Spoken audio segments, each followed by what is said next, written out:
resistance isn't futile, it's inevitable.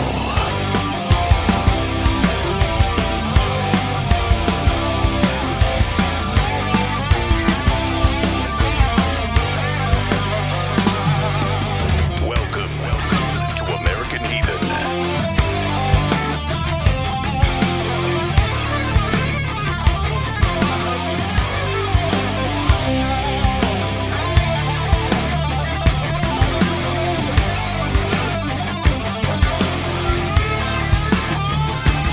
From the authoritarian, theocratic shithole country of Americanistan to the ganglia, the egregious, felonious fuckwads at the state and local governmental levels, flagrantly fanatical, fascist, fantastic fuckery abounds. Welcome to American Heathen.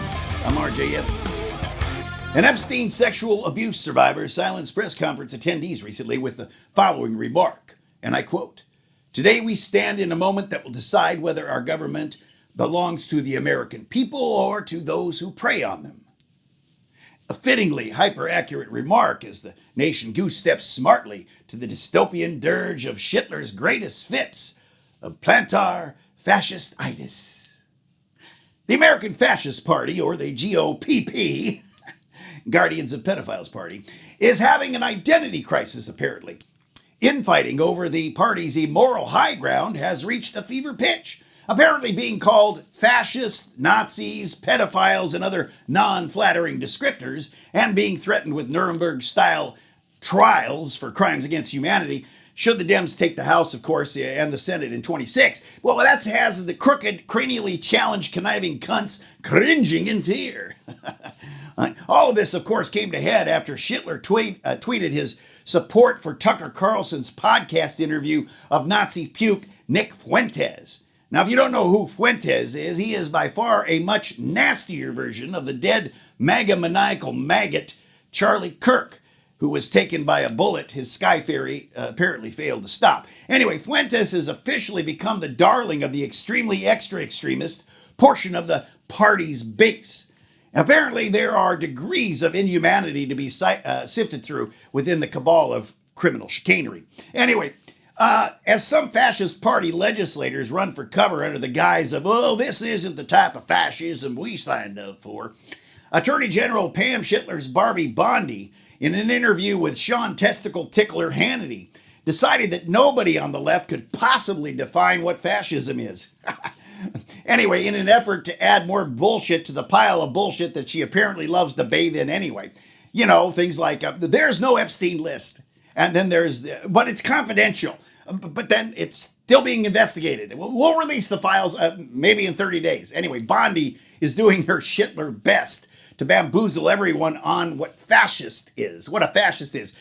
Maybe she's really Klaus Barbie reincarnated? Anyway, hey Pam, you funky ass lying bitch. Here's the definition from Wikipedia of fascism. Fascism is a form of far-right authoritarian ultranationalism characterized by dictatorial power, forcible suppression of opposition, and strong regimentation of society and the economy that rose to prominence in early 20th century Europe. Oh, and of course, now being wielded by your stinky cunt in 21st century Americanistan at the direction of your Führer and his fuck-faced fanatical end times freaks. Oh, and if that weren't enough goose-stepping smartly, or not so smartly, to Dystopian Dirge, hey, Der Shitler is now calling for the trial, conviction, and execution of 6 congressional military veterans for a public service video announcement informing members of the armed services to honor their oath to the Constitution and to disobey any illegal orders issued by their superiors. This led Fourth Reich White House advisor Stephen Adolf Eichmann Miller, appearing on Foxed Up News to gleefully project the Fourth Reich's plans upon the Dems. And I quote, "Their message is that any action, no matter how unlawful, no matter how dangerous, no matter how much it threatens this constitutional order, is justified if it keeps Democrat policies in effect at any cost." Take note, folks. That's not the Democrats' plan. That's their plan. Yes, that's the Republicans' plan. That's The fascist plan. Seriously, cue the boxcars, the transport aircraft, and a declaration of insurrection, war, and suspension of elections. Oh, and the new masked Gestapo thugs with black vans kidnapping people off the streets. Oh, wait a minute. That's already happening in Democrat cities. Plantar Fascist-itis. Yes, Americanistan is happily goose-stepping smartly to Dystopian Dirge. Flagrantly fanatical fascist fantastic fuckery continues. Stay tuned, folks.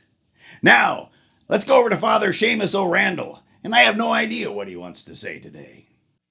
Thank you, Brother RJ. As usual, I agree with you, you American heathen.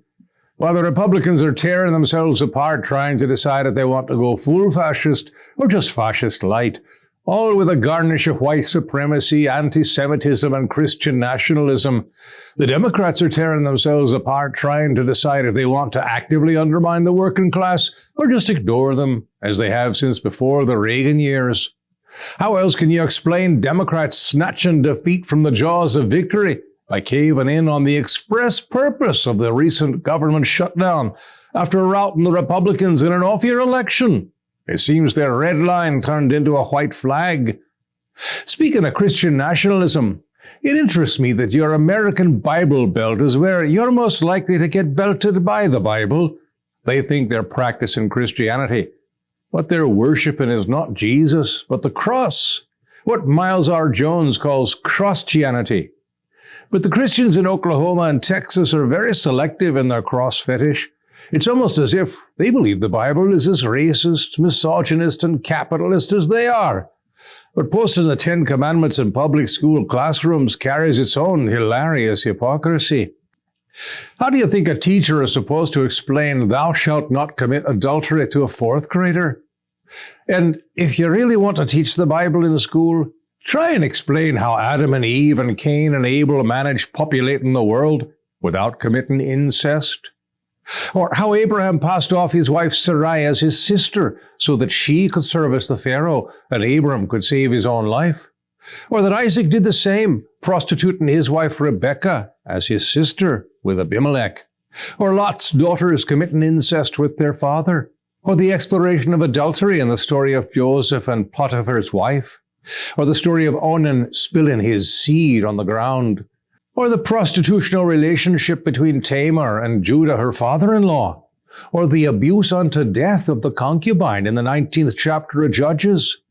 Or the many wives and concubines of King David of Israel, as well as the murdering of husbands whose wives he coveted. Or the incestuous rape of Tamar by her brother Amnon. Or the prostituting of Ruth to Boaz. Or the lascivious songs of Solomon, or the prostituting of Esther to King Ahasuerus. And this is not even to mention the suspicious parentage of Jesus himself, an angel of the Lord indeed. Look, I'm happy to admit that there are some good things in the Bible to teach our youth. Instead of being Christians, why not be Christians? If you believe Jesus was a Republican, I'm sure you'll be disappointed to hear what Jesus actually said. Blessed are they who mourn, for they will be comforted. Blessed are the meek, for they will inherit the land. Blessed are they who hunger and thirst for righteousness, for they will be satisfied. Blessed are the merciful, for they will be shown mercy. Also, why not try posting this on your public school classroom walls? For I was an hungered, and ye gave me meat. I was thirsty, and ye gave me drink. Of course, you were working and not freeloading off of SNAP benefits. I was a stranger, and ye took me in. Of course, you were not an illegal immigrant. Naked, and ye clothed me. But do not expect handouts if you're not gainfully employed. I was sick, and ye visited me. But do not expect free health care. I was in prison, and ye came unto me. But you probably deserve to be locked away forever. The Bible itself is a kind of inconvenient truth for Christian nationalists. I'm thinking they're not really Christians. They're capitalists with crosses. They're more like fans than followers of Jesus. Anyway, I'm Father Seamus O'Randall, and I will confess again. Thanks, brother. Comments or questions? Email me at godlessbastard@americanheathen.com or Father Seamus at americanheathen.com. Until next time, remember, hypocrisy always reveals the lies. No kings resist.